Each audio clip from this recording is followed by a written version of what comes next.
Y por último, unos casos clínicos aplicados a todo lo que vamos a ver dentro de la charla. Entonces, para hablar un poquito de historia, tenemos pues que la eyaculación precoz, desde el punto de vista filogenético, el coito antes era demasiado breve. ¿Por qué? Pues porque la sexualidad en la época prehistórica no se veía o no se tomaba como algo recreativo, sino solamente se veía como algo o tenía un fin reproductivo. Por ende, si uno revisa estudios desde antes de Cristo, el coito duraba 10 segundos, pero en el momento en que el hombre empieza a hacer relaciones con las personas, empieza a darse cuenta que la sexualidad pues tiene algo positivo, que no solamente es el reproducirse, sino que se siente bien, se siente rico y activa y promueve pues lazos sociales, lazos familiares y lazos emocionales con la sexualidad. Por ende, el coito ha tenido la tendencia a prolongarse en el tiempo, pudiendo durar hoy en día entre 5 a 20 minutos. Sin embargo, hay estudios multicéntricos que muestran que el promedio del coito hoy en día, independientemente del continente, dura aproximadamente 7 minutos. No siempre la eyaculación precoz ha sido considerada como una disfunción sexual. En la época victoriana, durante el feudalismo, por ejemplo, se consideraba un signo o un símbolo de superioridad biológica masculina. Entonces, aquel paciente o aquel hombre que tenía una eyaculación precoz antes alardeaba de su condición porque pensaba que tenía un aparato reproductor más potente que otro y podía llegar a tener una capacidad reproductiva mayor. Pero con el tiempo, ¿qué se dio cuenta? Pues que las parejas de estos hombres los dejaban, ¿sí? Y ocasionando pues una disfunción conyugal, por ende ocasiona desde este momento malestar personal e interpersonal y se empieza a considerar algo patológico. Ya cuando se empieza a ver algo como patológico, pues los médicos empiezan a hacer unos estudios un poco más avanzados y este señor es el doctor Gross, un cirujano estadounidense que por allá en 1887 coge una muestra de 10 pacientes que están en el lecho de muerte y que han sido eyaculadores precoces durante toda su vida y hace una necropsia académica para ver qué era lo que tenían estos pacientes dentro de su aparato genitourinario y encontró en ese momento que ellos tenían una rectificación de la uretra posterior, siendo una de las etiologías ahora o actualmente todavía propuestas y válidas en estos momentos. Ya luego viene von Krafft-Ebing, que es el padre de la sexología médica, y en su libro Psicopatía Sexualis escribe acerca de la eyaculación precoz, pero no denota propiamente el término de eyaculación precoz, sino que la toma como una variante normal de la sexualidad. Y luego viene Carl Abraham, que es otro cirujano inglés, y en 1917 acuña el término eyaculación precoz, habiendo trabajado desde 1912 con pacientes con esta misma patología. En el siglo XX, la eyaculación precoz era vista como algo neurótico, entonces aquel paciente que consultaba por una eyaculación precoz, pues probablemente tenía un trastorno psicológico, pero la urología en el segundo tercio del siglo pasado empieza a hacer estudios un poquito más acuciosos y anatomopatológicos en donde encuentra que el surco alanoprepucial de sus pacientes tenían una mayor concentración de terminaciones nerviosas, que eso lo traducía básicamente en una hiperestesia del glande, por ende estos pacientes pueden llegar a tener una sensibilidad mayor que un paciente que no tenga esta condición, que tuvieran un frenillo demasiado corto también, y lo otro que encontró y que corroboró con el doctor Gross era que tenía cambios a nivel de la uretra posterior, habiendo una rectificación de la misma. Ya luego viene Leighton Bernard Shapiro, que es un psiquiatra, en donde básicamente él considera que la eyaculación precoz era una perturbación psicosomática causada por un aparato constitucional un poco hiperansioso, y tenía en algo razón. Sin embargo, hoy en día sabemos que la eyaculación precoz podría llegar a tener una bidireccionalidad con trastornos ansiosos y no simplemente ser la causa desencadenante. Y hasta los 90, miren que no hace muchos años atrás, la eyaculación precoz era abordada como un problema psicológico más que fisiológico, por ende, la primera línea de manejo para estos pacientes era simplemente terapia psicosexual, pero no tratamiento farmacológico, ni le buscaban organicidad. Esta es una pintura creada en el 2002, ¿sí? Por un pintor español, Carlos Sheikh, que habla pues de la actitud, o de la fase, o de la postura, o de la cara que tienen los pacientes con eyaculación precoz, porque en realidad es una patología que causa bastante ansiedad en los pacientes. Ya luego, para adentrarnos un poquito a la definición, miren que la definición de la eyaculación precoz en realidad ha sido un grave problema porque en los 70, Master y Johnson, que son los padres de la sexología contemporánea, pues consideran que la eyaculación precoz es un problema en el desempeño sexual con repercusión desfavorable sobre la pareja, pero no mencionan nada más, es decir, que no ponen el tiempo. Si un paciente, por ejemplo, tenía simplemente un problema en el desempeño sexual asociado a su eyaculación, pues simplemente consideraban que era una eyaculación precoz y ya luego viene Kaplan y dice que es la imposibilidad o persistente incompetencia para controlar la eyaculación, ocasionando malestar personal e interpersonal, pero igualmente no propone el parámetro de tiempo. La OMS en el 92 y el CIE-10 pues consideran que una es la incapacidad de retrasar la eyaculación precoz, la eyaculación suficientemente como para disfrutar una relación sexual, y el CIE-10 dice no, pero a esto hay que colocarle orden, pongámosle un tiempo, y él denota que la eyaculación precoz se debe de presentar antes de los 15 segundos, ocasionando igualmente malestar personal e interpersonal, y todas estas situaciones tenían que excluirse a casos asociados a consumo de alcohol, sustancias psicotóxicas, medicamentos, que algún contexto sexual haya inducido aumento de los niveles de excitación por la novedad de la pareja o la situación, o que esos pacientes tuvieran una baja frecuencia de actividad sexual. Lo que hace referencia al contexto sexual son, por ejemplo, situaciones como un tan fantaseado ascensor o un lugar público, etcétera. Y la baja frecuencia de actividad sexual son pacientes, lo que le pasa muchas veces a los soldados, que se los llevan, digamos, los aíslan en el monte y tienen, digamos, 3, 4, 5 meses sin poder llegar a tener relaciones sexuales con su pareja, y cuando regresan, pues pueden llegar a tener algún episodio de eyaculación precoz, pero a eso tendríamos que haberlo excluido o haberlo descartado antes de poder llegar a denotar el diagnóstico como tal. Waldinger y Coles menciona ya en el 94, no, tenemos que medir cuál es el tiempo de latencia eyaculatoria intravaginal, que lo denomina el TLEI, y es aquel tiempo que pasa entre la penetración y la eyaculación. Y dice, el CIE-10 tenía razón con respecto al tiempo, pero entonces aquel paciente que tiene 16 o 16 segundos de coito y tiene una eyaculación y tiene malestar personal e interpersonal, no tiene una eyaculación precoz, pues realmente el CIE-10 erró porque fue un tiempo demasiado corto para poder llegar a hacer el diagnóstico, y Waldinger empieza a proponer que ojalá nos concentráramos en la definición de menor a 1 minuto.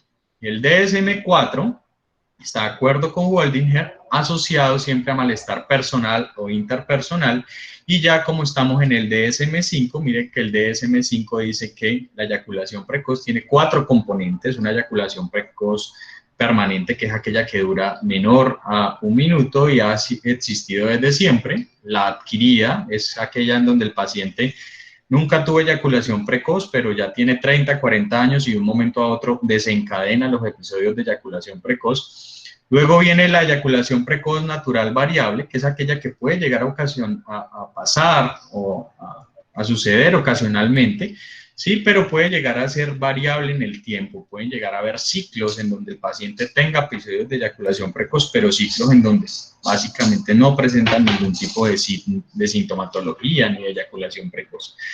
Y la disfunción eyaculatoria prematura es aquella incapacidad que tienen a veces los hombres de controlar su eyaculación, y pueden llegar a tener un buen tiempo, 5 o 7 minutos, disculpen, 5 o 7 minutos, pero a pesar de que tienen un buen tiempo, en el momento en que van a eyacular, no hay premonitorios que le digan, vea, va a eyacular.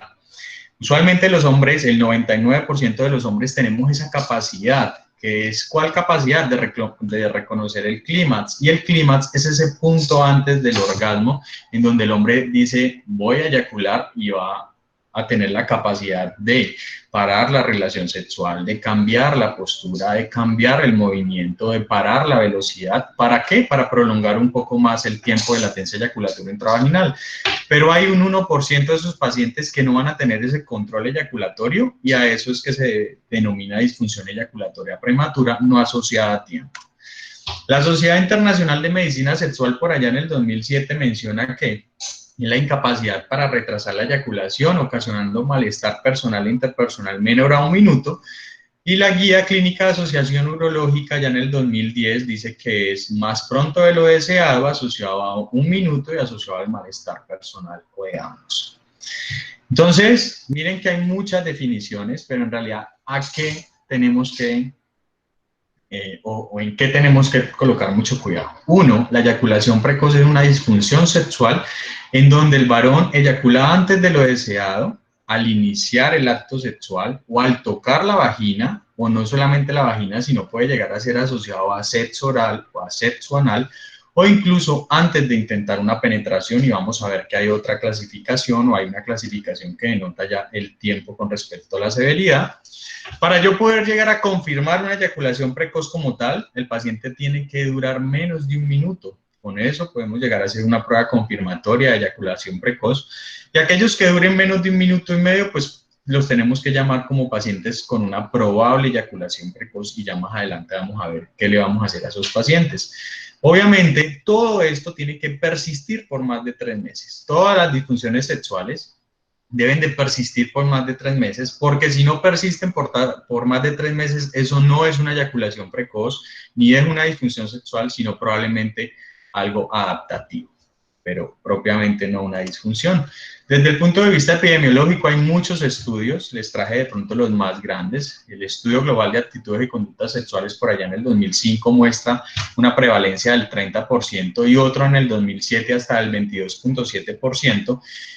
Y hay estudios que cogen todos esos análisis que han hecho y reportan algunas prevalencias que oscilan entre el 16 al 40%. Sin embargo, las diferencias que se presentan en esa prevalencia se deben a que había una imprecisión en el diagnóstico y no habían criterios estandarizados para poder llegar a determinar o diagnosticar una eyaculación precoz. Y ya en el 2009 dice otro estudio que el 43% de los españoles sufren de eyaculación precoz en algún momento de su vida, aunque el 90% de los encuestados la identificaron más como la pérdida del control y no como la eyaculación menor a 1 minuto, ¿sí? ¿Qué sabemos hasta el momento? Que el 100% de los hombres a los 20 años en algún momento de su vida ha podido llegar a tener al menos un episodio en donde eyaculan menos de 1 minuto, pero sin considerarse una eyaculación precoz porque no hay persistencia en el tiempo. Desde el punto de vista de la etnia, realmente no está clara si soy afro, si soy blanco, si soy caucásico, si soy asiático, pero con respecto a la edad, miren que en estos grupos, en el estudio más grande que ha habido, que fue en el 92, las prevalencias que reportan aumentan significativamente con la edad. Esta es otra fotografía o otra pintura del mismo autor, que también es alusiva a un paciente con una eyaculación precoz.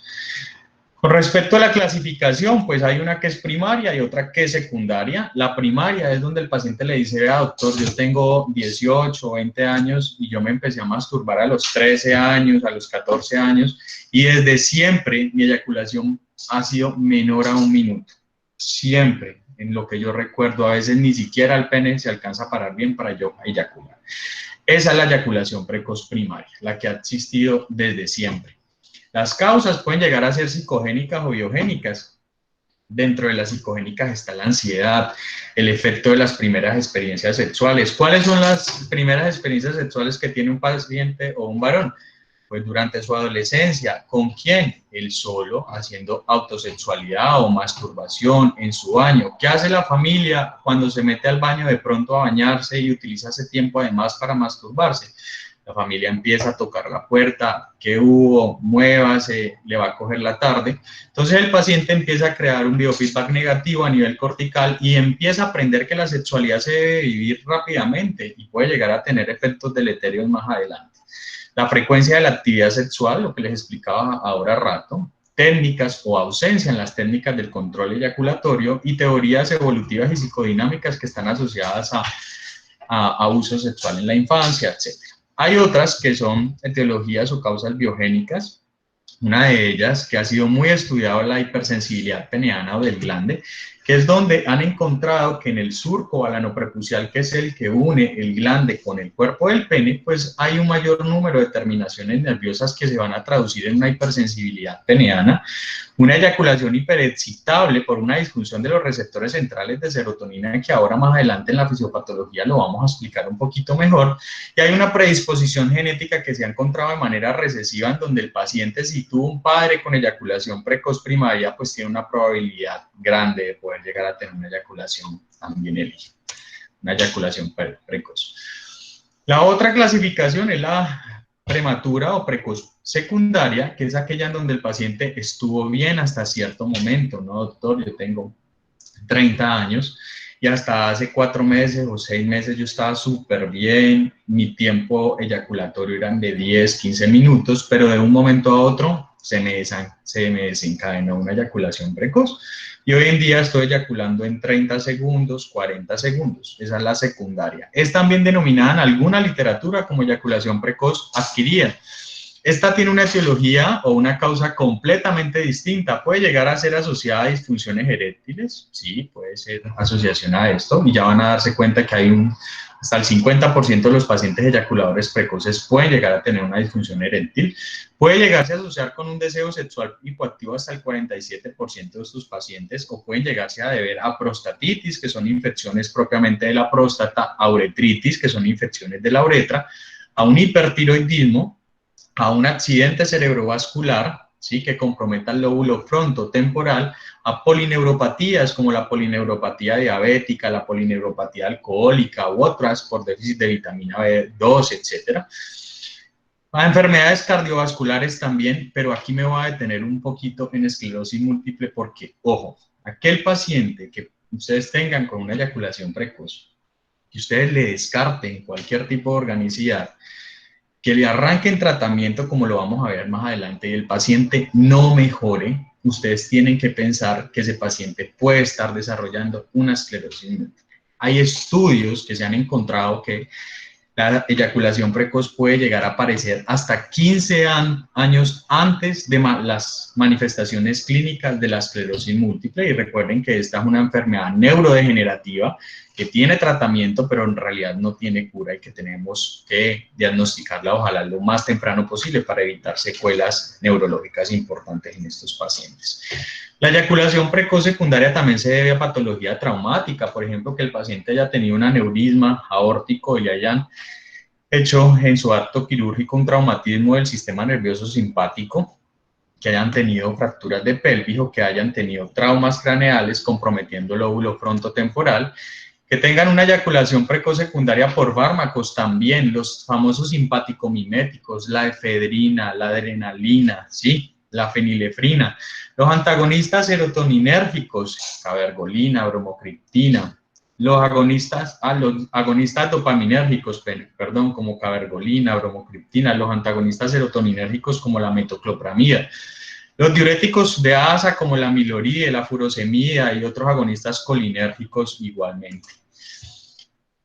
Hay otra clasificación que miren que, o hay varias, en realidad hay una según el inicio, como es la que les acabo de contar, que es primaria o secundaria. Según el contexto también yo las puedo llegar a clasificar en general o situacional. La general es donde el paciente le llega a uno y le dice: doctor, yo en todas las situaciones, con todas mis parejas, incluyendo cuando me masturbo, tengo la eyaculación precoz. Mientras la situacional es cuando le dicen: vea, yo con fulana sí, pero con la masturbación no, o con sutana sí, pero con la otra no. Cuando son situacionales propiamente. La etiología puede llegar a ser biogénica o psicogénica, dependiendo la causa propiamente. Y también está la clasificación según la intensidad, que puede llegar a ser ligera, moderada o severa. La ligera es donde la eyaculación tiene tiempo o tiene lugar después de la penetración y al sujeto le puede llegar a permitir hacer algunos empujes o embestidas durante el coito. La moderada es donde la eyaculación ocurre inmediatamente después de la primera penetración, y la severa es donde el paciente ni siquiera alcanza a penetrar, ¿sí?, o a veces ni siquiera alcanza a adquirir una tumescencia peneana adecuada para estar teniendo la eyaculación. Esto es súper importante y entre más severa, probablemente puede llegar a haber más asociación con organicidad.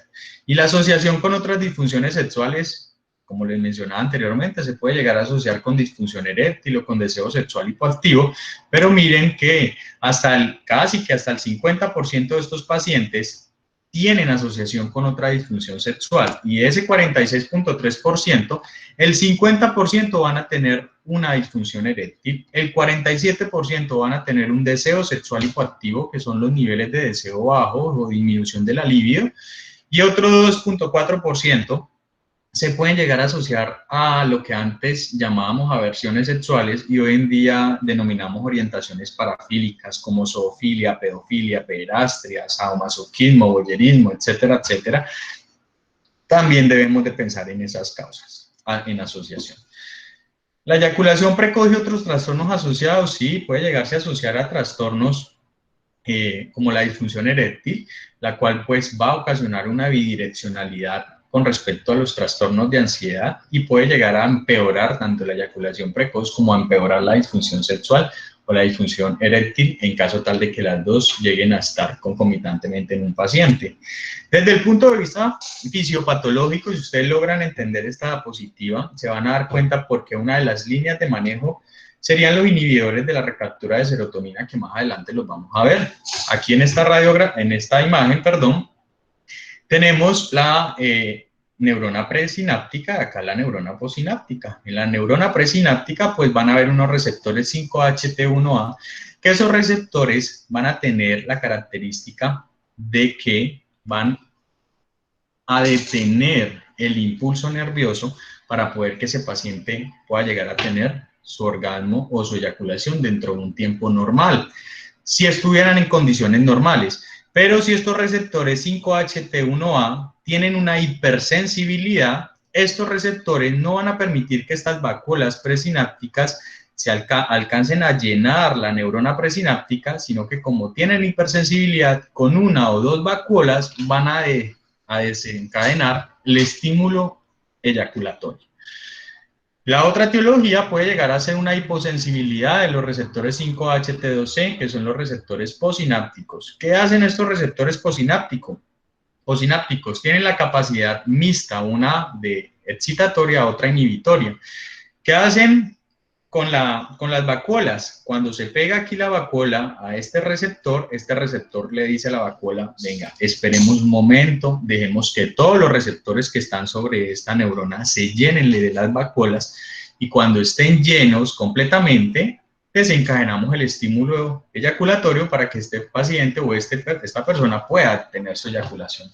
¿Qué pasaría si hay una hiposensibilidad a nivel de estos receptores? Pues si hay una hiposensibilidad, estos receptores no van a alcanzarse a llenar completamente, sino que con uno o con dos receptores llenos van a desencadenar el estímulo eyaculatorio, produciendo eyaculación precoz. Por ende, una de las líneas de manejo que podemos llegar a utilizar en estos pacientes son inhibidores de la recaptura de serotonina, teniendo en cuenta pues que esta es una hendidura serotoninérgica. Otra parte con respecto a la fisiopatología y que tenemos que tenerlo muy presente es que los hombres no prestan atención a sus emociones sexuales porque se distraen con la duda sobre su capacidad de rendimiento. Es que tengo que ser el mejor, tengo que llevarla al orgasmo, tengo que hacerla sentir bien, etc. Y se concentran realmente en eso, ¿sí? Por ende, cogen y ubican toda su atención dentro de la relación sexual y se desconectan de sus otras relaciones, de sus sensaciones eróticas y se concentran en una sexualidad falocéntrica. Y el falocentrismo o el falo, recuerden que es el pene. Por ende, los hombres occidentales pensamos que nuestra sexualidad, si no gira alrededor del pene, no hay sexualidad. Y realmente eso es totalmente erróneo. Recuerden que, por ejemplo, tenemos otros tipos de sexualidad como la sexualidad tántrica, que es un tipo de sexualidad que no incluye genitalidad, sino que incluye, por ejemplo, la estimulación de otras zonas erógenas que también pueden llegar a desencadenar orgasmos. ¿Cuál es la historia natural entonces de los pacientes con eyaculación precoz? Miren que un solo paciente puede llegar a coger muchas vías. Así no se trata. Una vía puede llegar a mantenerse durante toda su vida, ocasionando que esos pacientes tengan relaciones sexuales breves, ansiosas y poco placenteras para ambos. La otra es que ocasione conflictos maritales, disfunciones sexuales y disfunciones conyugales y hasta separación y divorcio, que pueda llegar a producir otro tipo de disfunción sexual, como una disfunción eréctil por ansiedad, que eviten las relaciones sexuales. Hay cierto porcentaje que puede llegar a mejorar espontáneamente, pero es muy poco el que mejora espontáneamente, porque acuérdense que, como les mostré anteriormente, a más edad, antes la eyaculación precoz tiende a empeorar y no a mejorar. Y la otra puede llegar a ocasionar pues que haya una búsqueda de una relación simultánea. Más adelante van a darse cuenta por qué puede llegarse a dar esto. El impacto en la calidad de vida, muchos hombres con eyaculación precoz informan con mayor frecuencia, uno, una baja frecuencia o una baja satisfacción en su relación sexual, dificultad para relajarse durante el coito, una menor frecuencia de relaciones sexuales, un grave deterioro en la autoestima y en la autoconfianza sexual. Puede llegar a manifestar ansiedad anticipatoria. Si yo tengo ansiedad anticipatoria, que es ansiedad que se produce antes de la relación sexual, porque tengo que ser el mejor, tengo que tener un buen desempeño, etcétera, pues eso también va a ocasionar o a informar a estos hombres y obviamente conflictividad relacional y con su pareja. Hay ciertas situaciones especiales que sí o sí tenemos siempre que descartar cuando tenemos un paciente con eyaculación precoz, ¿sí? Ya sea que se encuentren teniendo relaciones sexuales en sitios inapropiados, como lo decía antes, en los tan fantaseados ascensores. Si me llega un paciente con una eyaculación precoz, yo tengo que preguntarle, véngale, ¿cuál es el sitio donde usted tiene sus relaciones sexuales? Entonces, si le dicen, no, es que a nosotros nos excita mucho los ascensores y casi siempre lo hacemos desde que tenemos el apartamento en un piso 10 y el piso 1 al piso 10 es que tenemos la relación sexual, pues obviamente esa situación especial va a tener que cambiarla. Si, por ejemplo, la situación especial se debe a que uno de los miembros de la pareja viva todavía con los padres o viva con alguien que no se pueda dar cuenta de que iniciaron vida sexual y esa relación sexual se mueva en ausencia de esa otra persona, como la mamá cuando sale, por ejemplo, a la tienda o a comprar algo por fuera de su casa y deja a los dos adolescentes en la casa y realmente la situación especial es que están teniendo relaciones sexuales mientras la mamá va y vuelve, pues probablemente la situación especial sea la desencadenante de la eyaculación precoz, ¿sí? Eso también hay que tenerlo en cuenta. Y lo otro es que hay parejas en donde la mujer considera la sexualidad como una obligación y como una carga. Eso le pasa mucho a las mujeres que llegan a etapas perimenopáusicas, probablemente ya tienen algo de disminución de estrógenos, probablemente disminuyen la lubricación vaginal y antes para ellas mejor que sean eyaculadores precoces, eso también tengo que evaluarlo. ¿Quiénes van al médico? Miren que hay dos estudios que muestran que entre el 9 y el 22% de los pacientes con eyaculación precoz van a consulta al médico manifestando eyaculación precoz, pero el resto no acuden al médico. Les da pena acudir, además porque piensan que su enfermedad o su condición no tiene realmente cura, ¿sí? Las principales causas para no hablar sobre la eyaculación precoz con su médico es la vergüenza del paciente y porque creen que no hay ningún tratamiento. Y lo otro es que a menudo los médicos no preguntamos sobre ese tipo de problemas. ¿Por qué? Porque hay una ausencia de educación en sexología en las facultades de medicina en pregrado. Es decir, que los médicos generales se gradúan y no saben tratar muy bien una eyaculación precoz, no saben a veces tratar una anorgasmia, ni un deseo sexual hipoactivo, ni un vaginismo, ni ningún tipo de patología sexológica, porque básicamente los pensum no incluyen la especialidad de sexología clínica dentro de las partes donde deberían derrotar. El diagnóstico, ¿cómo lo hacemos? Pues tenemos que hacer una historia clínica supremamente completa, evaluar muy bien cuándo inició los episodios de eyaculación precoz, el tiempo que transcurre entre la penetración y la eyaculación para determinar si es menor de 1 o 1.5 minutos, la frecuencia con que se produce la relación con parejas concretas para evaluar si es una eyaculación precoz general o situacional. Si es general, la general se asocia más a organicidad, pero si es situacional, la situacional se asocia más a problemas de origen psicogénico. La naturaleza de la relación sexual, la frecuencia con la que estos pacientes tienen relaciones sexuales, cómo son los juegos preliminares, el preludio, etcétera, y cómo le va en la masturbación cuando, cuando lo hace, si eyacula precozmente o no. Aquel paciente que le dice a uno, doctor, mire, vea, yo tengo la relación con mi pareja y tengo eyaculación precoz, pero yo me masturbo y duro 10, 15 minutos. En ese paciente uno tiene que pensar que hay algo de origen psicológico. Pero cuando la masturbación además está comprometida, uno piensa que el problema es más de origen orgánico. El impacto que tiene la eyaculación precoz sobre la relación sexual, la relación en pareja, y si hay algún factor agravante, es que, doctor, cada vez que entro a etapas a época de parcial, se me desencadena el episodio de eyaculación precoz. No, es que cada vez que voy a pagar la declaración de renta, se me dispara la eyaculación precoz. Es muy importante evaluar los factores desencadenantes o agravantes. Y lo otro es, en muchas ocasiones, los médicos, miren, los médicos generales y muchos especialistas cuando salen las instituciones prestadoras de salud muchas veces nos dan 20 minutos para atender a un paciente y a veces preguntar todo esto, de hacer un buen examen físico. Es difícil, pero cuando es difícil por el tiempo, también tenemos que pensar en los cuestionarios que pueden llegar a ser autodiligenciables y son supremamente buenos. No se los voy a mostrar dentro de la presentación, pero quien los desee me puede escribir vía Instagram y yo con el mayor de los gustos se los comparto para que los puedan tener. Y estos son, hay cuestionarios que le sirven a uno para discriminar pacientes con y sin eyaculación precoz, como es el PET y el AIPE, que son los dos primeros, pero hay cuestionarios que aparte que me ayudan con el diagnóstico, me ayudan a determinar la efectividad en un tratamiento. Es decir, si ya tengo el diagnóstico de eyaculación precoz y le arranco tratamiento, pues probablemente le puedo aplicar el PET, el IPE, Male Sexual Health Questionnaire y el MSHQ, que además del diagnóstico me va a ayudar a determinar si mi tratamiento ha sido efectivo con estos pacientes.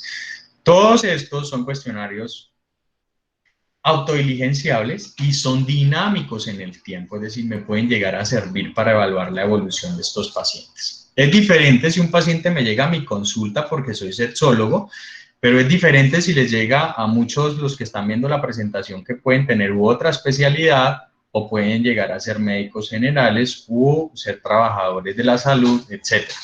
Si me llegan a mí, yo directamente le pregunto sobre su sexualidad, pero si le llega a una especialidad que no se asocie tanto como la parte sexológica, hay ciertas preguntas que yo puedo llegar a utilizar que no son tan invasivas para intentar abrirle la puerta a estos pacientes y que me comuniquen problemas en sexualidad.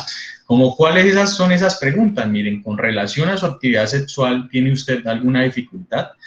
En cuanto a su vida sexual, ¿usted está satisfecho o le gustaría que algo mejorara en su vida sexual? Son preguntas menos invasivas porque a muchos nos da pena preguntar sobre sexualidad y además al paciente a veces le da miedo y además pena abrir las puertas para que el médico entre y mire qué es lo que está pasando con respecto a su vida sexual.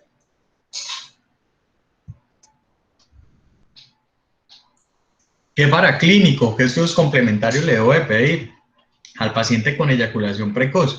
Tengo que evaluar muy bien la TSH, que no esté disminuida o suprimida, determinando o descartando que no haya un hipertiroidismo, y de una vez la T4 libre para evaluar la probabilidad de que no sea primario, secundario o terciario. Tengo que evaluar la testosterona total y libre casi siempre en aquellos pacientes que además tienen una disfunción eréctil. Cuando las dos disfunciones están asociadas, podría llegar a pedir niveles de testosterona total y libre. Y si el paciente asociado tiene, uno lo ve que tiene, digamos, una alopecia difusa, que tiene atrofia cutánea, que tiene por ahí un cuadro hemático con una linfopenia, una hipoalbuminemia, o que tenga signos de desnutrición, debería de pedir una proteína transportadora de globulinas sexuales que no la incluye ahí, pero les dejo también ese dato. Debo de pedir prolactina para evaluar si de pronto hay algún problema a nivel de la silla turca. Si están altas, pues tendría que evaluar más adelante con una resonancia magnética o con algo que me evalúe la silla turca. Evaluar bien el perfil lipídico, porque recuerden que se asocia con enfermedades cardiovasculares. Evaluar muy bien la glucosa, porque puede llegar a ser un signo de una neuropatía diabética en estos pacientes. Tengo que hacerle un ataque de columna lumbosacra a aquellos pacientes que que hayan tenido antecedentes de traumatismos a este nivel, de lo contrario, realmente no hay necesidad. O aquel paciente que pueda llegar a tener una clínica, alguna hernia discal, pero de lo contrario, no.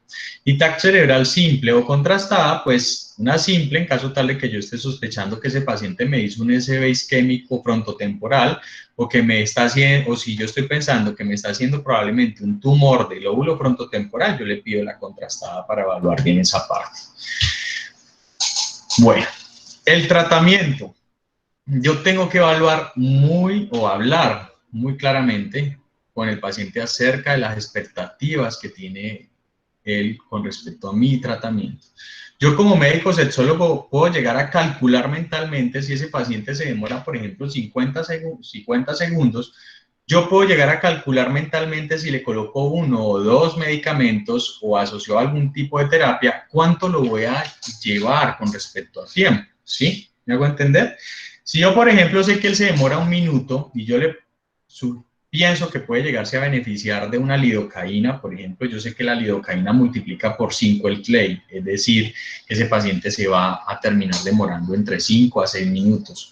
¿A usted le sirve ese tiempo, señor? No, doctor, yo me gustaría prolongarlo un poquito más. Entonces, siempre evaluar las expectativas que tiene ese paciente con respecto al tiempo que quiere ganar. Y si el paciente me pide tiempos muy extremos, como por ejemplo, no es que yo quiero demorarme 1 hora, yo también tengo que ser muy claro y decirle, no hay medicamentos que prolonguen tanto el tiempo de latencia eyaculatoria intravaginal. Hay casos individuales, ¿sí? Y como en medicina no todo es blanco ni todo es negro, y hay pacientes que le pueden llegar a prolongar tanto el tiempo que hasta se pueda llegar a demorar 1 hora, pero la literatura médica no muestra que haya medicamentos que prolonguen tanto el orgasmo o la eyaculación en estos pacientes.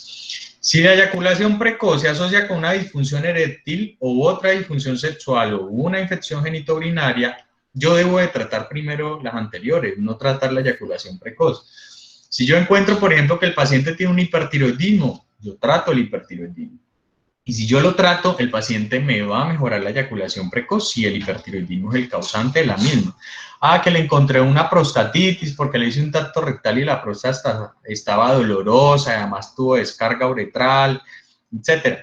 Traten primero la prostatitis y vean si el paciente mejora tratando ese tipo de etiología que encontró. Ya si el paciente no mejora habiendo tratado la causa, yo ahí sí pienso en las líneas de manejo del paciente con eyaculación precoz. En los casos en que la eyaculación precoz se pueda favorecer o desencadenar por factores orgánicos, farmacológicos, psicológicos o relacionales, yo también debo de tratar estos antes de la eyaculación precoz. La terapia sexual, ¿sí?, puede llegar a favorecer que el paciente entienda pues lo que le ocurre y por qué.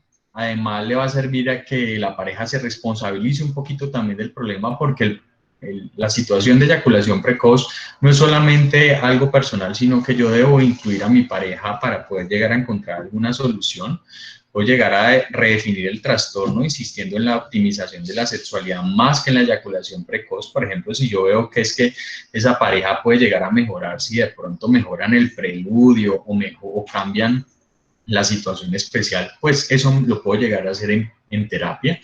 Puedo llegar a favorecer estilos de vida saludables, puedo llegar a mejorar la comunicación y la dinámica relacional en pareja, ¿sí? Pero el problema con la terapia sexual es que hay varias barreras para ella. Una es que aún los psicólogos, que son los expertos en terapia sexual, todavía hoy en día uno ve, desgraciadamente, que representan un estigma social. Hay pacientes que le dicen, no, no me mande al psicólogo, doctor, es que yo no estoy loco. Es que los psicólogos no tratan los locos. El psicólogo puede llegar a ayudarle en el tipo de patología sin necesidad de presentar alguna psicopatología. Lo otro es que recuerden que los hombres somos amigdalinos izquierdos. La amígdala es un órgano o una estructura cerebral que se encuentra por debajo del lóbulo temporal y esa la que controla los impulsos, y los hombres queremos las cosas rápido, ¿sí? Y aquel paciente que yo lo someta a una terapia sexual no va a tener una respuesta rápida.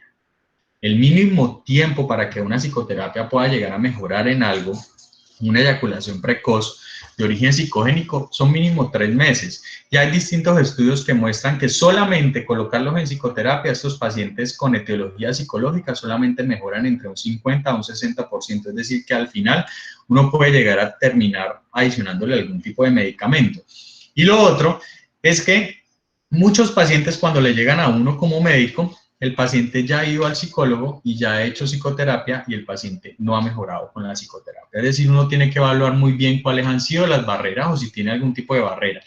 Pero ya se van a dar cuenta más adelante que la terapia sexual sí debería estar presente en el 100% de los pacientes con eyaculación precoz.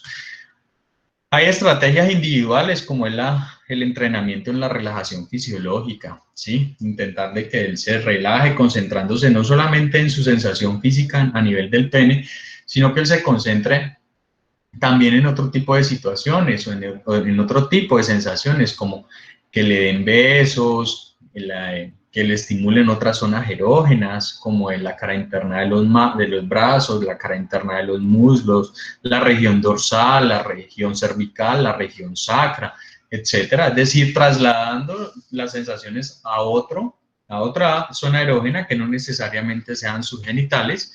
Los ejercicios de Kegel, sí, supremamente importante. Cuando uno habla de piso pélvico en el hombre tiene, o en piso pélvico que controle la eyaculación precoz, tiene que pensar en dos músculos que son el bulbo cavernoso y el isquiocavernoso, que son los que se contraen durante el acto sexual en el momento en que el pene está erecto o en el momento en que el hombre está eyaculando. ¿Cómo le digo yo al paciente, vea señor, relaje 10 veces en el día y cada vez que lo relaje haga 10 contracturas en el día del bulbo cavernoso, del isquiocavernoso? El paciente va a decir, ¿pero qué es esto? Es muy fácil explicarles cómo contraerlos. Una de las formas es pedirle al paciente que contraiga su pene como si quisiera ponerlo erecto y ahí estaría contrayendo bulbo cavernoso del isquiocavernoso.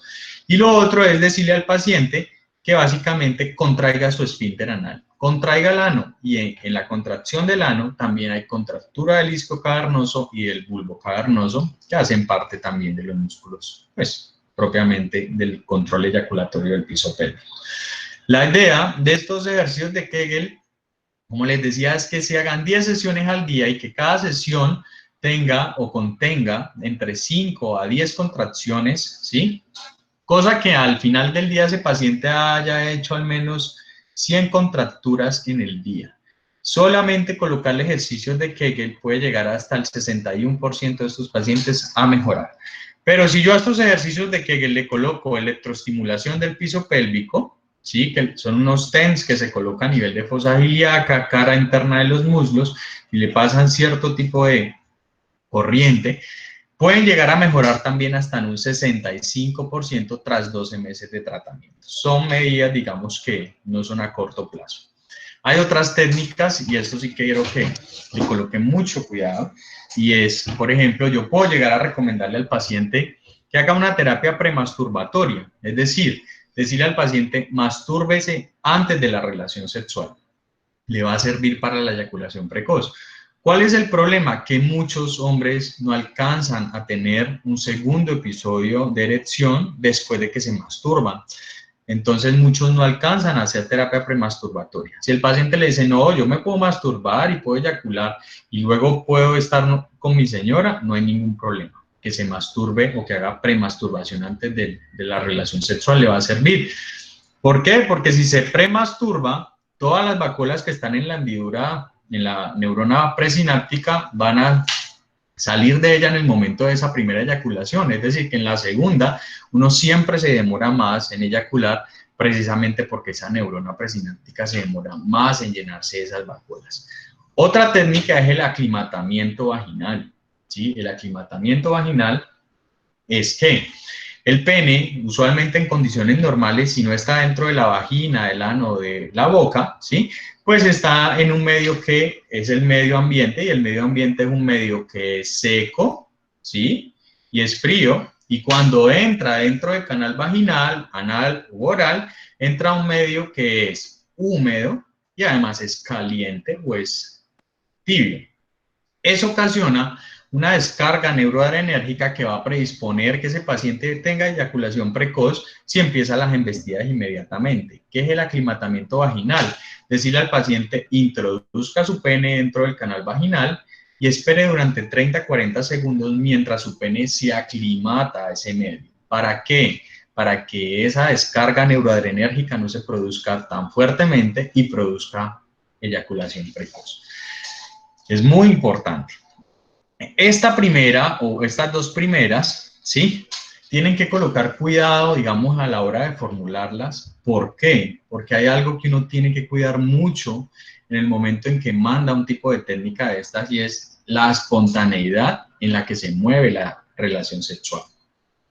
Esta técnica no cuida la espontaneidad de la relación sexual y esta tampoco cuida la espontaneidad. ¿Qué pasaría, por ejemplo, qué es lo que pasa frecuentemente cuando uno manda aclimatamiento vaginal? Que la mujer, mientras espera los 30 o los 40 segundos con el pene ahí adentro, sin hacer embestidas, los niveles de excitación femenina decaen.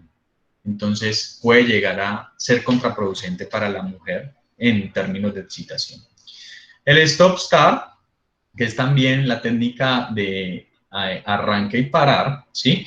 Es en el momento en que está teniendo la relación sexual y el paciente siente que va a tener la eyaculación, frene las embestidas, descanse un momentico y luego vuelva y arranque. Ese es el stop-start, pero el que más me gusta de todos, porque es el que más cuida la espontaneidad de la relación sexual, es el squeeze, que es este que les muestro aquí en esta foto, que también lo pueden llegar a encontrar como técnica del apretón. Y es que el squeeze es en el momento en que el paciente está teniendo la relación sexual y siente que va a tener la eyaculación, pues básicamente él saca el pene inmediatamente del canal vaginal y aprieta su surco balano prepucial, ¿sí? Y en el momento en que él aprieta el surco balano prepucial, el reflejo eyaculatorio se resetea y vuelve y arranca desde cero. Como todo reflejo puede llegarse a agotar, es decir, que después de la segunda o tercera ocasión que se hace el apretón, el paciente no le va a servir, pero al menos si hace 2 o 3 intentos de squeeze y le prolonga la eyaculación, pues es un ejercicio que va a cuidar mucho la espontaneidad de la relación sexual, porque no es sino apretar 2 o 3 segundos el surco y con eso sirve o resetea el reflejo. El tratamiento farmacológico, hay muchas líneas de manejo, como lo pueden llegar a ver. La terapia más antigua que hemos utilizado son los anestésicos tópicos, en donde estos disminuyen la percepción sensorial con un bajo perfil de efectos colaterales, aunque tienen 3 cosas que tienen que tener en cuenta. Siempre los pacientes deben de utilizar condón para poder utilizar anestésicos locales, sino en el momento en que penetra, pues el pene si está untado de lidocaína o del anestésico va a anestesiar la vagina de la mujer y va a ocasionar una anestesia genital femenina, haciendo que la mujer no sienta nada. Lo otro es que va a disminuir el umbral, ¿sí?, de sensibilidad del pene, ocasionando en muchas ocasiones disfunción eréctil. Entonces hay que ser cuidadosos en el momento en que vamos a hacer la formulación de estos anestésicos locales. Y si yo los voy a formular, no hay ningún problema. Hay un tratamiento que es con lidocaína y prilocaína y los podemos llegar a encontrar de 2 maneras, en crema o en spray. Ambos, en crema o en spray, van a multiplicar por 5 el tiempo de latencia eyaculatoria intravaginal. ¿Cuál es la diferencia entre la crema y el spray? Que la crema yo la debo de formular 20 minutos antes de la relación sexual para que sirva, pero el spray lo puedo llegar a formular simplemente 5 minutos antes de la relación sexual. Es decir, que el spray va a cuidar un poco más la espontaneidad de la relación sexual en comparación con la crema.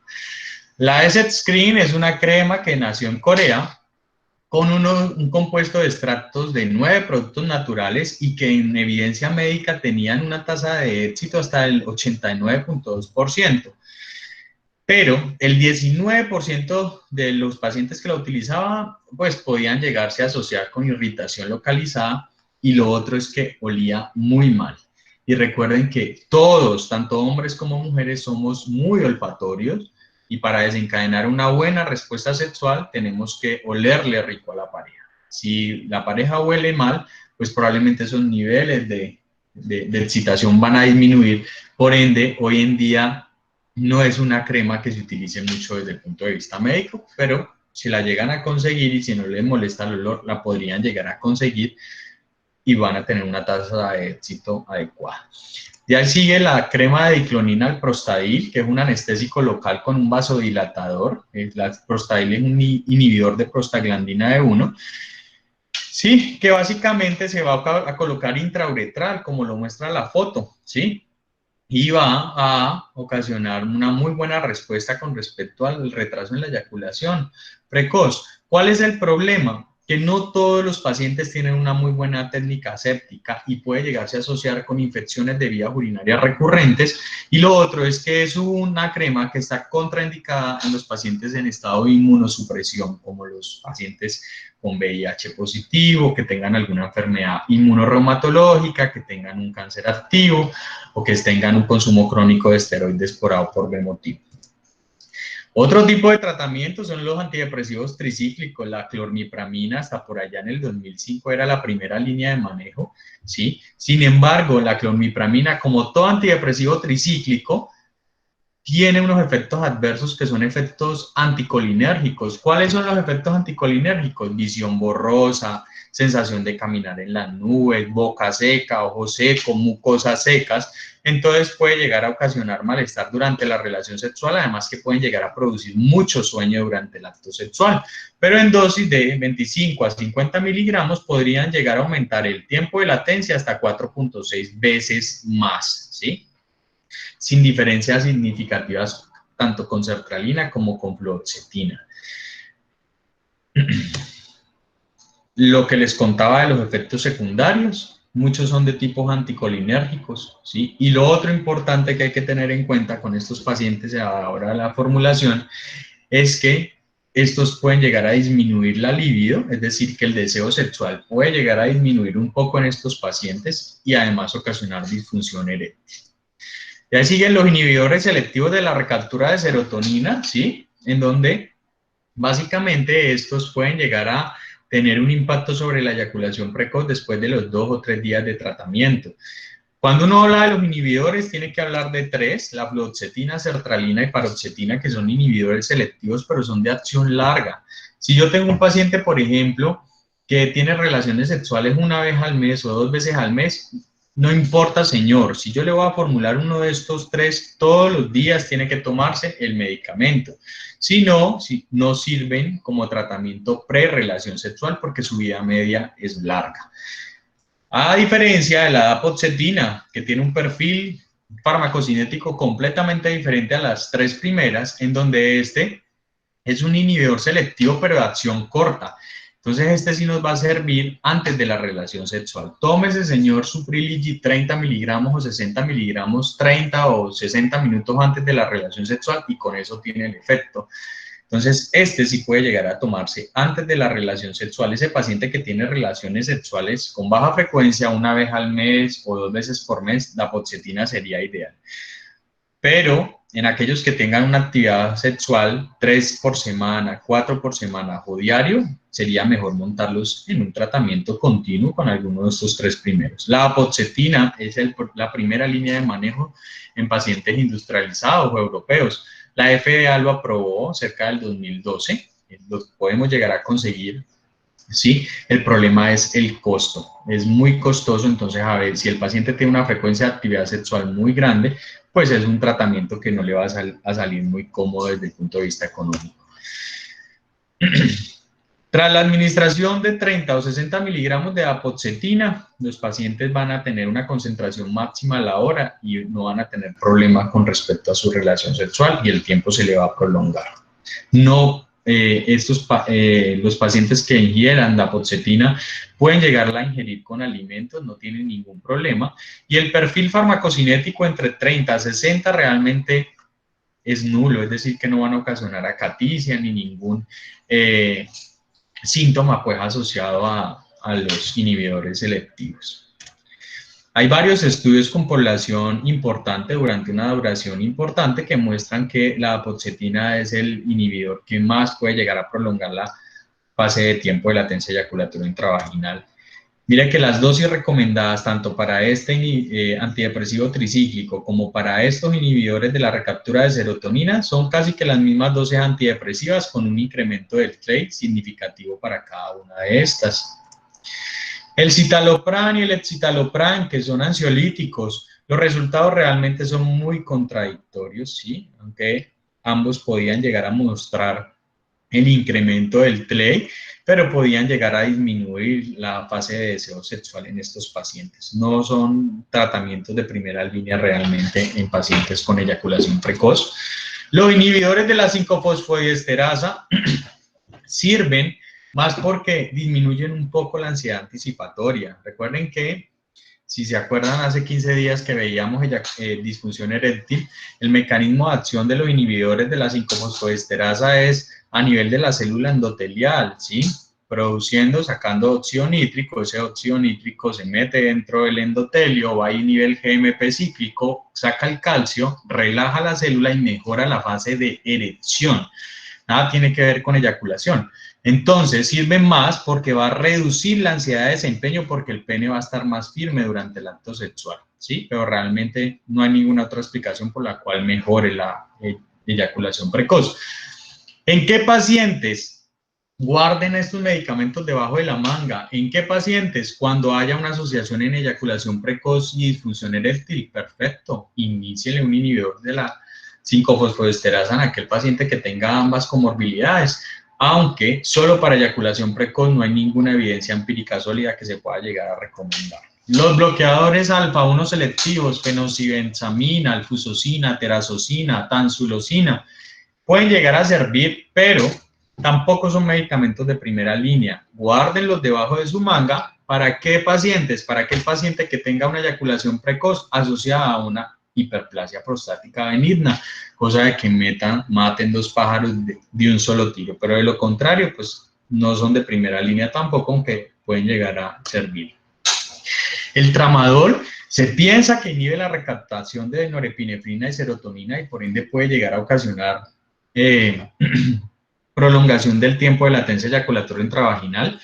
¿Cuál es el problema con el tramadol y lo manifiestan muchos pacientes? Sensación de mareo, náuseas, vómito, visión borrosa, estreñimiento. Entonces tienen que estar pendientes cuando formulen el tramadol para eyaculación precoz. Si es en gotas, pues unas 3 o 5 gotas máximo para evitar todos los efectos adversos asociados al tramal. Y lo otro es dejarlo a aquellos pacientes que tengan una eyaculación precoz y que asociado tengan una enfermedad dolorosa como una enfermedad inmunorreumatológica, una enfermedad como una osteoartrosis o una gonartrosis o coxartrosis o que tengan un CA activo o una patología dolorosa en donde va a servir a uno para la eyaculación precoz y además para controlar el dolor durante el acto sexual. La cirugía fue algo que se propuso en algún momento, la circuncisión fue una de ellas, ¿sí? Sin embargo, existen estudios neurológicos que demuestran que la sensibilidad en circuncisos versus aquellos que no son circuncisos son igual en estos pacientes cuando el pene está en fase de erección.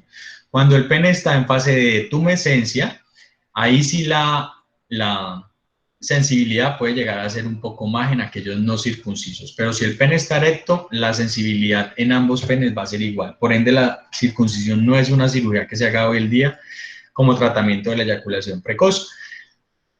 Algo que se propuso en algún momento era hacer la neurotomía selectiva del pene, coger el dorsal del pene. Recuerden que hay dos nervios importantes dentro del pene, uno es el dorsal del pene y otro es el pudendo. Pudendo es erección, dorsal del pene eyaculación, pero habían decusaciones o uno quedaba al lado del otro y cogían los urólogos y entraban a veces y cortaban el pudendo, ocasionando que ese paciente persistiera con su eyaculación precoz, pero además quedaran con una disfunción eréctil de origen neurogénico. Aquellos pacientes que salían bien y con éxito de la cirugía, pues tenían una tasa de curaciones hasta de 93, desde el 83 hasta el 92%, aunque actualmente se necesitan más estudios que confirmen la eficacia de este tipo de tratamiento. Ya para ir terminando y pasar a los casos clínicos que van a ser muy concisos, pues algunas recomendaciones que yo quisiera que ustedes se llevaran para su casa, ¿sí? Y con el grado de recomendación que actualmente pues tenemos con respecto a medicina basada en la evidencia. Si la eyaculación precoz se asocia con una disfunción eréctil, otras disfunciones sexuales o una disfunción genitourinaria, estas deben de ser tratadas primero con una grave recomendación B. Las técnicas conductuales o cognitivos conductuales pueden beneficiar la eyaculación precoz, sin embargo, ellas requieren de tiempo, orientación y pueden ser difíciles de realizar. A mí no me sirve que la técnica cognitivo-conductual de un paciente con eyaculación precoz me la haga cualquier psicólogo. Yo tengo que buscar un psicólogo que sea especialista en terapia sexual y que él sea el que se encargue de hacerme este tipo de técnica conductual para poder que el paciente, si tiene un desencadenante psicogénico, mejore. Si no, no. Por ende, tiene que tener mucha experticia el psicólogo sexólogo que va a hacer este tipo de tratamiento. La farmacoterapia es la base del tratamiento en la eyaculación precoz primaria. Yo nunca puedo llegar a mandar solamente psicoterapia, sino además tengo que ayudar con farmacoterapia. Los inhibidores selectivos continuos son la primera línea de manejo aquí, en nuestro medio, en América. La primera línea de manejo en Europa es dapoxetina, pero en nuestro medio son los inhibidores selectivos de recaptura de serotonina continuos, como paroxetina, sertralina, fluoxetina. La dapoxetina es un inhibidor de acción corta que viene de Europa y ha sido el tratamiento a demanda para eyaculación precoz, es decir, que es el tratamiento antes de la relación sexual. Los anestésicos tópicos proveen una alternativa viable en donde aquellos pacientes con inhibidores selectivos no se puedan llegar a utilizar. Aquellos pacientes que tengan, por ejemplo, una enfermedad por reflujo gastroesofágico y que los tengamos con antieméticos a altas dosis, con metoclopramida, domperidona, etcétera, y que tengamos miedo de pronto de colocarle un inhibidor selectivo porque nos pueda llegar a hacer un toxidromo serotoninérgico, preferiblemente coloquémosle anestésicos tópicos. Aquel paciente que es renuente a tomar antidepresivos o inhibidores selectivos, pongámosle los anestésicos tópicos y les va a servir, pero teniendo en cuenta lo que les dije antes con respecto a anestesia genital femenina, hipoestesia del pene y disfunción eréctil. La recurrencia es probable después de que uno termine el tratamiento. Si yo arranco el tratamiento, los tratamientos en eyaculación precoz, siempre piénsenlo o hablen con los pacientes y díganle, vea, yo lo puedo llegar a montar en un tratamiento, pero mínimo debemos de durar entre 6 meses a 1 año con el tratamiento. Después de ese tiempo hay que hacer un desescalonamiento paulatino de este medicamento. Si yo lo quito abruptamente, el paciente va a volver a arrancar en eyaculación precoz. ¿Qué hago en esos casos? La terapia cognitivo-conductual es la única que ha demostrado que puede llegar a mejorar la prevención en las recaídas de estos pacientes con un grado de recomendación también considerable. El tratamiento que tenemos que pensar que hay que mandar es el tratamiento combinado, colocarle farmacoterapia asociado a alguna estrategia no farmacológica como las técnicas que les comenté, el squeeze, apretón o técnica de apretón, aclimatamiento, premasturbación, asociado siempre a terapia cognitivo-conductual. Yo como sexólogo siempre arranco tratamiento farmacológico, pero además yo apoyo a estos pacientes con psicoterapia, ¿sí? Y combinando esas dos cosas, miren que el 90% de estos pacientes me van a mejorar. La clomipramina igualmente asociada a terapia cognitivo-conductual me puede llegar a mejorar bastante, pero teniendo en cuenta los efectos adversos. Y ya para concluir, recordar que la eyaculación precoz es una condición multidimensional que refleja una respuesta fisiológica predeterminada biológicamente, pero influida por factores psicosociales. Por ende, tenemos que hacer siempre combinación del tratamiento de terapia sexual asociado a la terapia farmacológica para que los resultados sean mejores a largo plazo. Entonces, ya para ir terminando, el caso clínico 1.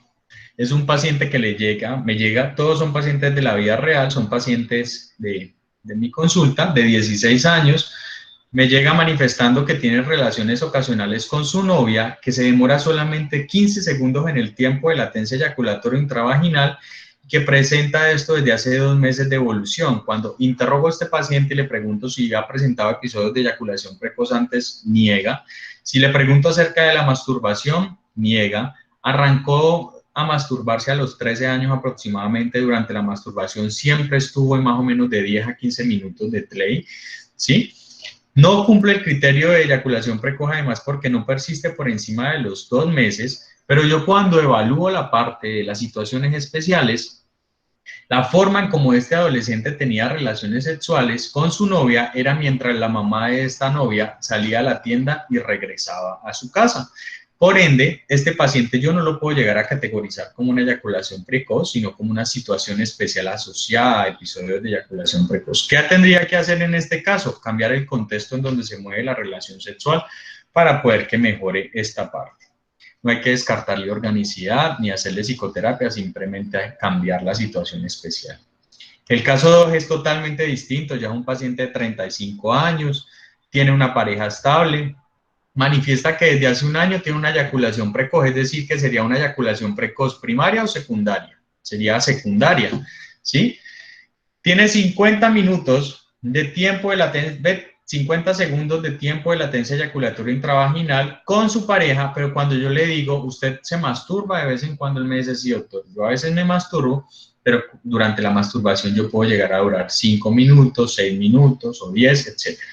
En estos pacientes, cuando uno le indaga acerca del parámetro de masturbación y la masturbación está conservada, yo tengo que hacer una historia clínica muy completa porque tengo que evaluar si hay algo de origen psicosocial que me le está desencadenando esta eyaculación precoz a este paciente. En este caso yo pensaría más en causas de origen psicogénico.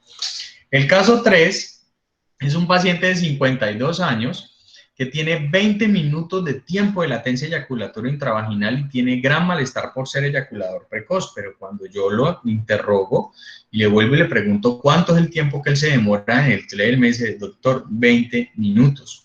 Le pregunto yo entonces, ¿usted cuánto se demoraba antes? Me decía, yo me demoraba más o menos una hora u hora larguita cuando empezaba la parte del coito y no paraba hasta una hora y ahí sí, eyaculaba. Su esposa también tenía malestar porque mencionaba que después de algún tiempo, ese tiempo había bajado algo.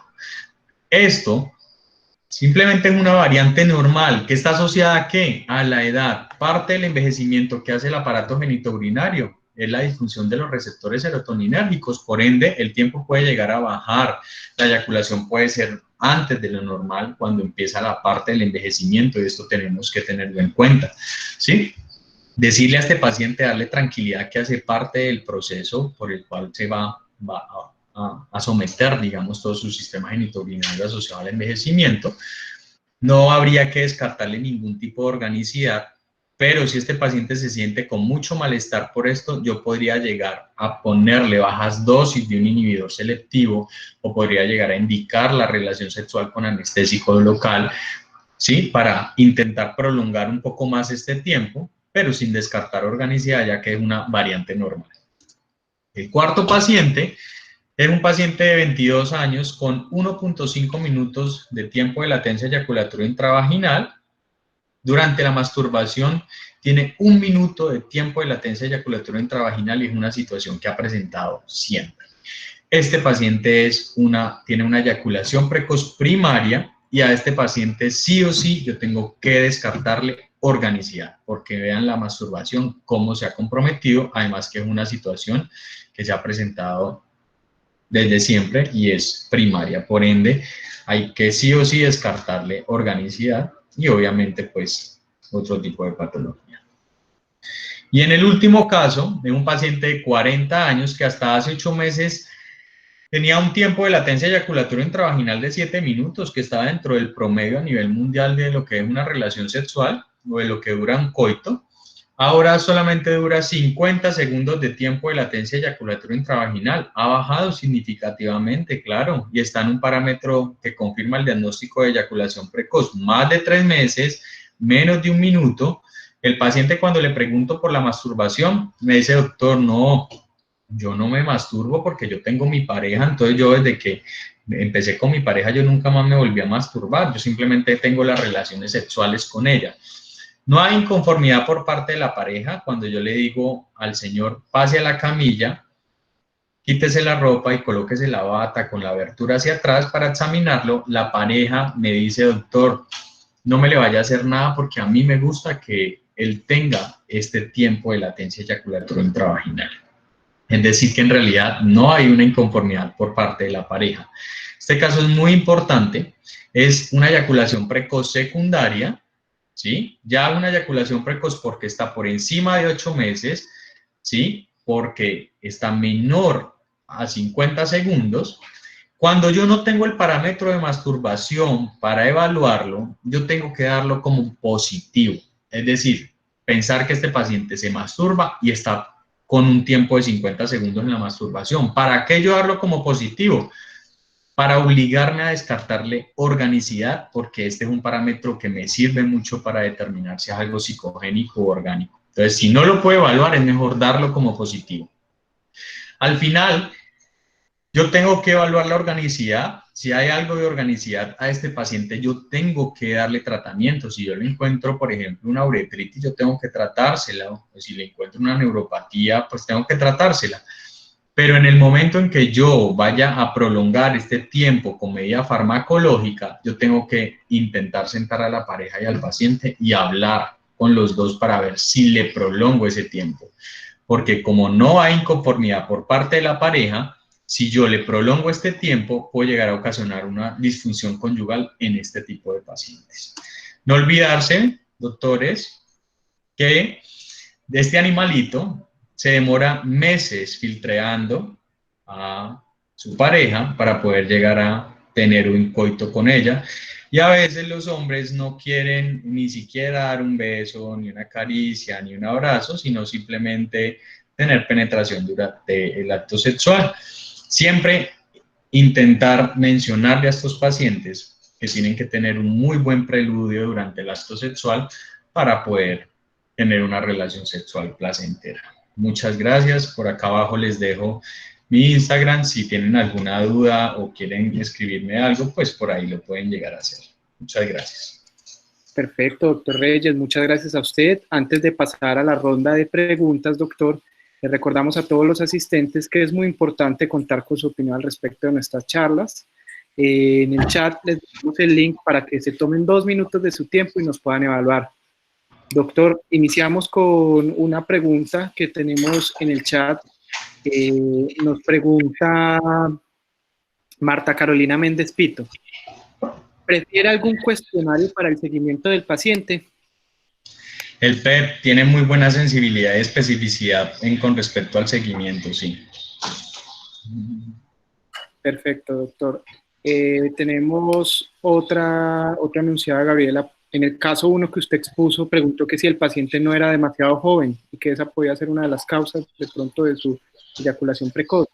No, la juventud no tiene nada que ver con que tenga una eyaculación precoz. No hace parte de las causas de la misma. Perfecto, doctor. Continuamos con la ronda de preguntas. Nos pregunta Juan Domínguez. Buenas tardes. ¿La dapoxetina disminuye el deseo sexual y la disfunción eréctil? ¿Tiene algún un efecto con respecto a la fluoxetina en este tema? Sí, mira que hay algo que uno tiene que tener en cuenta, se me pasó a decirlo, y es que los inhibidores selectivos de la recaptura de serotonina no se asocian con disfunción eréctil, ¿sí? Eso uno tiene que tenerlo claro. Se pueden llegar a asociar con deseo sexual hipoactivo o con disminución de la libido, ¿sí?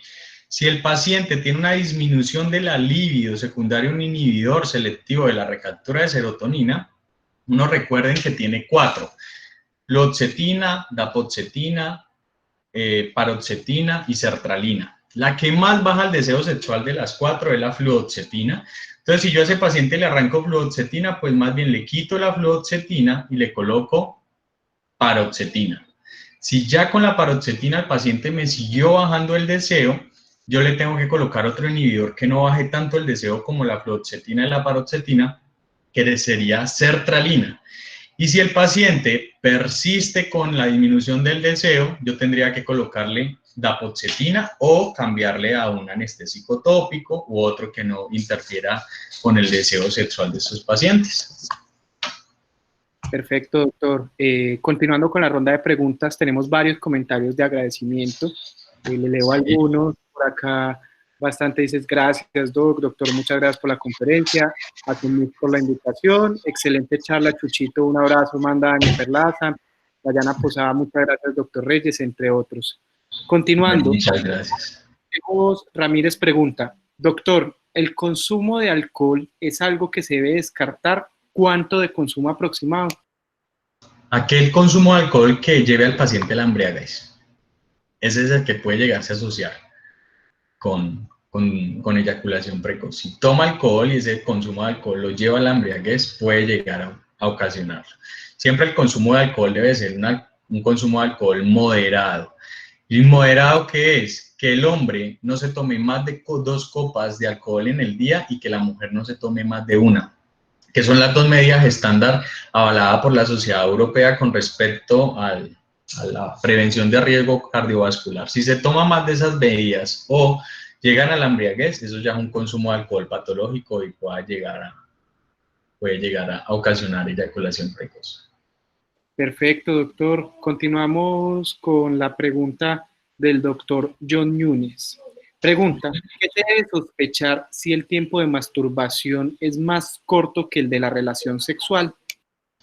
No, venga, yo veo dónde está la pregunta. ¿Quién es que la pregunta? Es que no entiendo. ¿Me la puede repetir?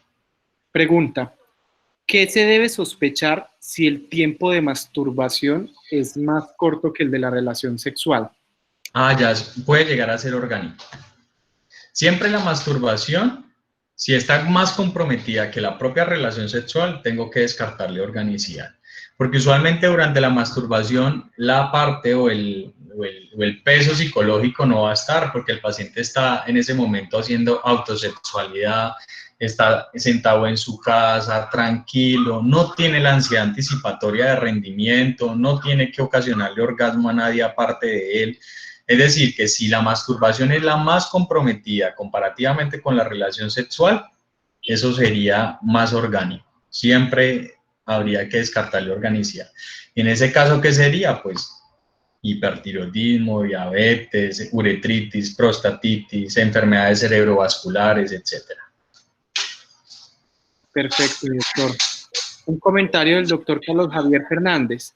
Me preocupa es el hecho de que los uses disminuyen mucho el deseo sexual y de la libido, lo cual es bastante frecuente.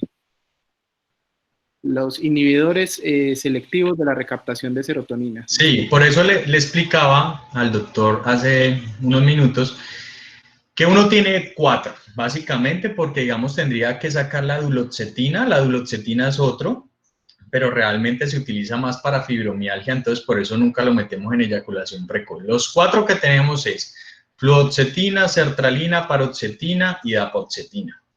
De los 4 yo tengo que ir descabezando. ¿Por qué? Porque de los 4 el que más me disminuye el deseo sexual es fluoxetina.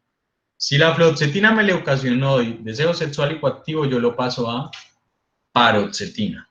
Si la paroxetina me le ocasionó deseo sexual hipoactivo o disminución de la libido, tengo que montarlo en sertralina. Y si no, en últimas, lo montaría en dapoxetina, que la dapoxetina no tiene efectos sobre el deseo sexual. Recuerden que ese es un inhibidor de acción corta, entonces se coloca esa antes de la relación sexual y no tiene efecto deleterio en el deseo. Si aún así el paciente persiste con ello, yo lo que hago es hacer switch a otro tratamiento. Le voy a poner tramadol, o le voy a colocar prazosin, o alfusocina, o terazocina, o tansulosina, o le voy a colocar un anestésico tópico. Por eso en la charla les muestro varias líneas de manejo que no son simplemente los inhibidores selectivos de la recaptura de serotonina. Uno tiene cantidad de medicamentos que podría llegar a utilizar para el control de la eyaculación precoz.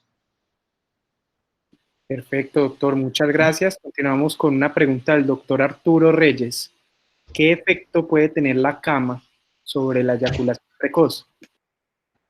La cama. Pero la cama, la disposición de la cama, que el colchón sea blando, no entiendo muy bien la pregunta. ¿A qué se refiere con la cama el doctor? Listo, no sé si el doctor Reyes está por ahí que nos pueda realizar la aclaración o de pronto anotar la mitad. Correcto. Bueno, mientras tanto vamos dando continuidad a otra pregunta, mientras que el doctor Reyes nos hace la aclaración. Juan Domínguez pregunta, ¿el tratamiento de crema diclonina alprastadil disminuye también el umbral de sensibilidad, teniendo en cuenta que su aplicación es interna en la uretra y no en la externa? Claro, es totalmente cierto. Acuérdate que diclonina alprostadil es un vasodilatador y es un anestésico tópico. Todos los anestésicos tópicos me van a disminuir el umbral sensitivo. ¿Pero por qué disminuyen el umbral sensitivo en el eyaculador precoz? Pues porque estos pacientes tienen a nivel del surco balanoprepucial un mayor número de terminaciones nerviosas que va a hacer o se van a beneficiar de que se disminuya por parte de un anestésico tópico, ¿sí? Entonces, esa básicamente es el motivo por el cual colocarlo. Doctor, muchas gracias. Continuamos con el agradecimiento por parte de Miguel Ángel Llanos. Muchas gracias, saludos. Dice el doctor Jorge Castrillón, buenas tardes, doctor, mil gracias por la charla. Y pregunta, quisiera saber si podríamos manejar la disminución de la libido con algún medicamento. Bueno, lo que pasa es que cuando uno tiene disminución de la libido, ya tendría uno que entrar a evaluar otro tipo de patología distinta que se llama deseo sexual hipoactivo. Y el deseo sexual hipoactivo es aquella ausencia o disminución recurrente y frecuente por más de 3 meses de las fantasías sexuales y el deseo sexual durante una relación sexual. Y si uno tiene un deseo sexual hipoactivo, ya las causas son completamente diferentes. Ya no entra tanto el hipertiroidismo, sino que el hipotiroidismo entrarían los adenomas hipofisiarios, entrarían otro tipo de endocrinopatías asociados a trastornos de la aldosterona. Sí, hay otros medicamentos que bajan la libido, ¿sí? Como si los inhibidores selectivos de la recaptura de serotonina. Entonces sería otra patología que tendríamos que ver, digamos, en una charla diferente. ¿Para qué? Para yo intentar identificar cuál es la causa de que se le haya bajado el deseo a ese paciente. Si yo identifico la causa, pues perfecto, yo trato la causa y con eso mejora el deseo sexual hipoactivo. Pero si no hay causa, yo ahí ya tengo medicamentos que me lo pueden llegar a aumentar, como ¿cuáles? El bupropión. Recuerden que el bupropión es un inhibidor dual, que es de elección en aquellos pacientes que fuman. Lo utilizamos mucho en los fumadores. Cuando fuman y queremos que dejen de fumar, le colocamos bupropión, que es el mismo Wellbutrin, a dosis de 150 o 300 miligramos, que es un antidepresivo que es de elección en aquellos pacientes que los inhibidores no le han servido. Y hay otro que se llama flibanserina. La flibanserina es también denominada Viagra femenino o Viagra rosado, es un antagonista de los receptores y también me sirve para aumentar los niveles de deseo sexual. Otra cosa que me aumenta los niveles de deseo sexual, si el paciente, por ejemplo, tiene una testosterona en borderline, pues la testosterona, colocar ciclos de testosterona si tienen una testosterona en base o en rangos de insuficiencia, puedo llegar a hacer ciclos con testosterona para aumentar la testosterona sérica. Y recuerden que la testosterona pues es la hormona del deseo sexual. Por ende, si yo coloco testosterona, va también a mejorar el deseo sexual. Ya sería, digamos, un tema pues diferente. Aquí me podría llegar a extender con respecto a eso, porque hay muchos medicamentos que me pueden llegar a aumentar el deseo sexual. Doctor, muchas gracias. Por acá tenemos un saludo. Marta Vivares de Buenaventuras. Gracias, mi doctor, desde Buenaventuras. Igualmente, un abrazote.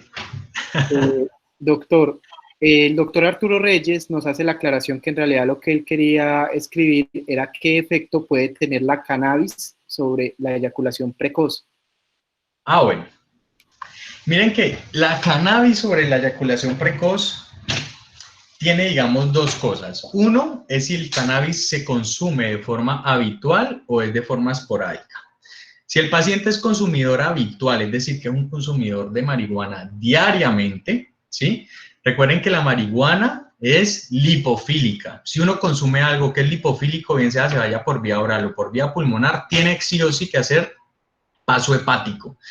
Si hace paso hepático, ¿quién es el que aromatiza las hormonas? El hígado, ¿sí? Por ende, va a haber una disminución de la aromatización androgénica de estos pacientes y va a disminuir los niveles de testosterona. El cannabis de forma crónica puede llegar a ser contraproducente a ocasionar deseo sexual hipoactivo. Y si el paciente es un consumidor paroxístico o ocasional, no es que de vez en cuando lo consumo para tener una relación sexual, puede llegar antes a tener un efecto benéfico en algunos estudios, ¿sí?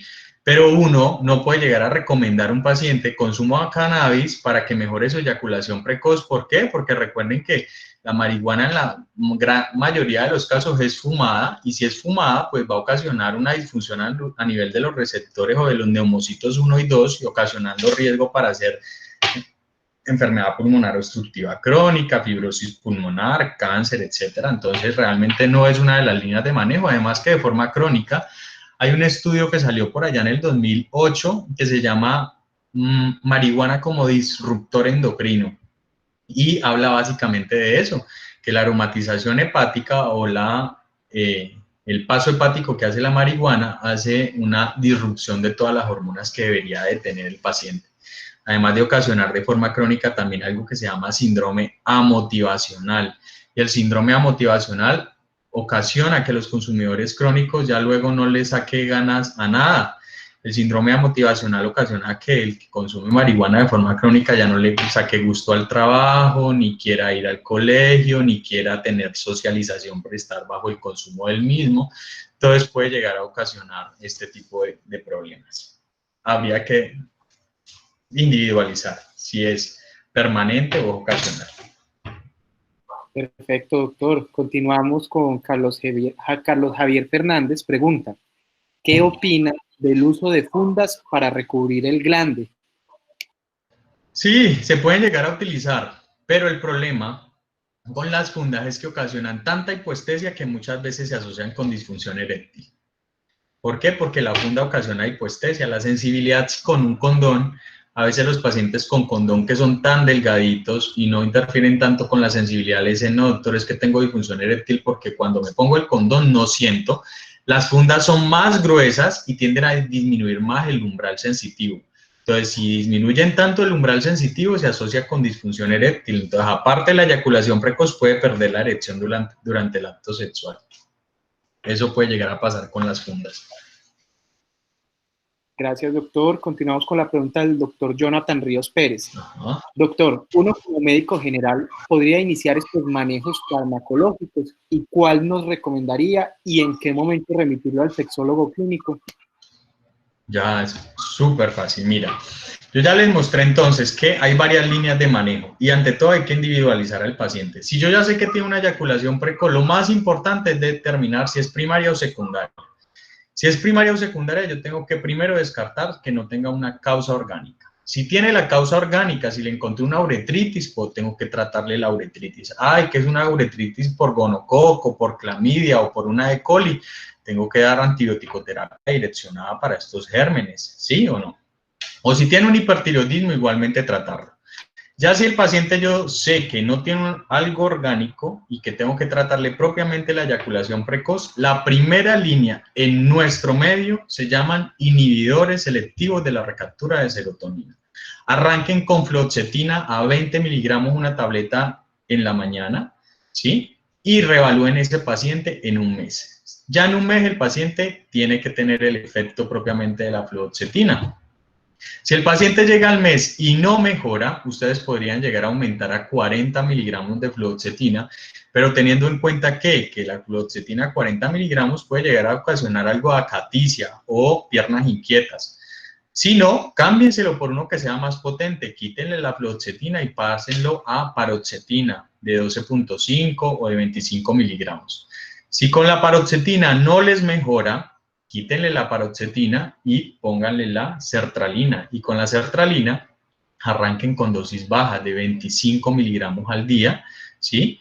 Si no les sirven los 25, súbanle a 50 miligramos al día. Si no les sirven los 50, pueden llegar hasta 100 miligramos al día.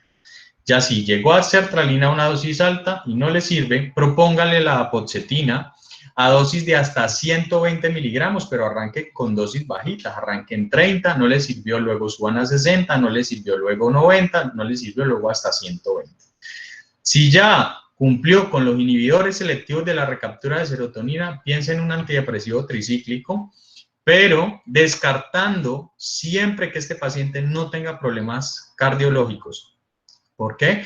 Porque recuerden que los antidepresivos tricíclicos pueden llegar a tener cardiotoxicidad y pueden llegar a asociarse con arritmias cardíacas. Entonces, si no tiene nada a nivel o riesgo cardiovascular, pónganle un antidepresivo tricíclico, que en ese caso, clornipramina sería estupendo.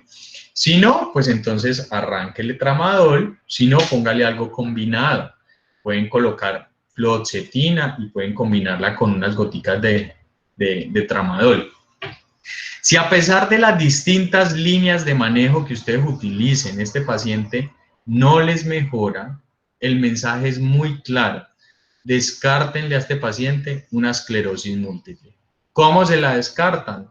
Pídanle resonancia magnética nuclear, pídanle proteínas diferenciales en orina, proteína de Benz-Jones y háganle todo el enfoque o el algoritmo diagnóstico a una esclerosis múltiple, porque podemos llegar a estar enfrentándonos a un paciente que está haciendo una eyaculación por una esclerosis múltiple y hasta que el neuro no lo vea y le coloque tratamiento para ello, el paciente puede que no les mejore. Doctor, muchas gracias. Con mucho gusto. Continuamos con la pregunta. No sé, de pronto está muy clara. Preguntan, espera un momento, doctor, que se me acaba de perder. Pregunta, ¿qué posibilidades hay de que haga CONE? No sé si es muy clara la pregunta. Pregunto, ¿qué posibilidades Hay de que haga. No sé a qué se refiere con la pregunta. Si son más claros, podría llegárselas a resolver, pero no sé qué es CONE. La pregunta la hizo la persona que te saluda de Buenaventura, pero ya no está en cámara. Entonces no ok. Perfecto. Entonces, continuamos con las preguntas. Un momento, yo por acá sigo buscando. Pregunta el doctor Camilo Romero. Buenas tardes, doc. Tengo una duda referente si existen posturas sexuales que favorezcan o compliquen el control eyaculatorio. No.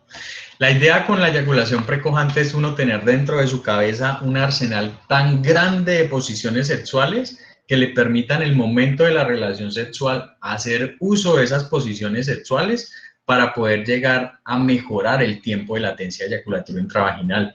Yo ahí no se los coloco porque realmente lo que se denomina se llama Kama Sutra, ¿sí? Eso, cuando uno habla de posiciones o posturas sexuales, habla de Kama Sutra. El Kama Sutra no tiene muy buena evidencia médica como tal, pero desde sexología tántrica sí tiene evidencia médica y entre más posturas sexuales yo pueda llegar a utilizar, el tiempo de latencia puede llegar antes a mejorar. Entonces, la asociación con ciertas posturas no la hay. Bueno, doctor. Disculpe. Continuamos con la ronda de preguntas.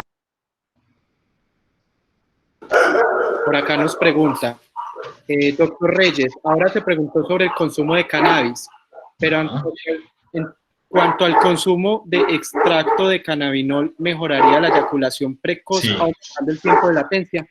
Sí, mira que lo que pasa es que el extracto de cannabis tiene unos estudios que vienen aproximadamente desarrollándose desde hace 8 años en países por fuera de Colombia, y aquí en Colombia apenas estamos empezando a hacer estudios con aceites de cannabis.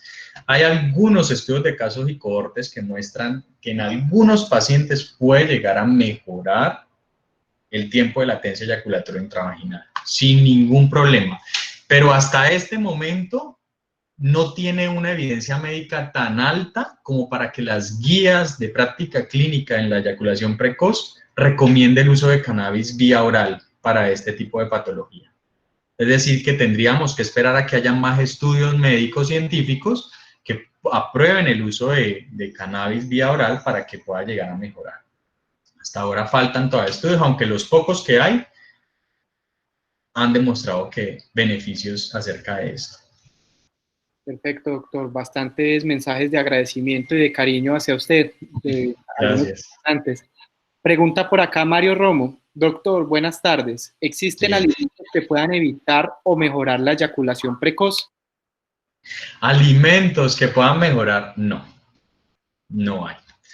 Miren que en la literatura médica, digamos, hay muchos mitos asociados a alimentos que puedan llegar a tener, digamos, un comportamiento afrodisíaco o a tener un comportamiento benéfico o contraproducente en la parte sexológica.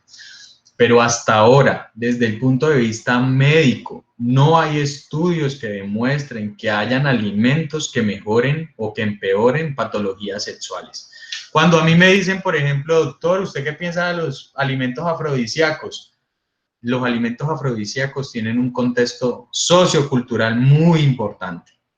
Hablando, por ejemplo, de Buenaventura, en toda la costa del Pacífico piensan que comer mariscos y comer productos de mar van a subir los niveles de deseo sexual y van a mejorar mucho la función eréctil. Los pacientes que más tengo en el consultorio son pacientes que vienen del Pacífico. Y cuando uno revisa la literatura médica, realmente no hay medicamentos con una evidencia grande que demuestren que puedan llegar a servir para eso, ¿sí? Todavía la evidencia con respecto a medicamentos, a alimentos es muy escasa. Hay pequeña evidencia, por ejemplo, con chocolate, pero es asociado a desencadenar altos niveles de fenilalanina. Igual pasa con el vino, por ejemplo, ¿sí? Pero lo que dice Dani Perlaza, el arrechón, el tumbacatre y todo eso que se maneja en la costa del Pacífico, no tienen evidencia médica. Por eso tienen, digamos, un contexto sociocultural importante, pero desde evidencia médica no tienen evidencia médica. Habría que esperar si de pronto más adelante sale, pero hasta ahora no ha salido nada con respecto a ello. Perfecto, doctor, agradeciendo por su aporte. Vamos a dar una espera de 30 segundos para ver si se generan más preguntas, o si no cerramos esta maravillosa ponencia de su parte, doctor.